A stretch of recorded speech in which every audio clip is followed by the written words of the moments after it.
ചിക്കു, ഞാനൊരു 1000 രൂപ വെച്ചിട്ടുണ്ട്. നീ ഒരു 1000 രൂപയ്ക്ക് ഞാനെന്തിനാ 1000 രൂപ വെക്കണേ? വെക്കേ, നിനക്കൊരു ഗുണമുള്ള ഒരു കാര്യാ. ശരി.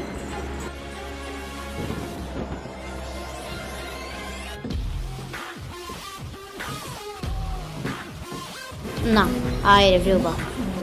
ഇതിൽ 2000 രൂപയുണ്ടല്ലേ? ആ ഉണ്ട്. 1500 രൂപ എനിക്ക് തരാണെങ്കിൽ ഈ 2000 രൂപ നിനക്ക് തരാം. ഈ 2000 എനിക്ക് തരുമോ? 1500 രൂപ എനിക്ക് തരണം.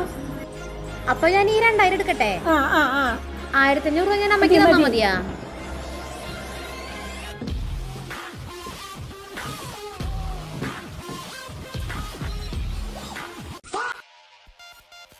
ശരി ട്ടാ, ഈ 2000 നീ എടുത്തോട്ടാ.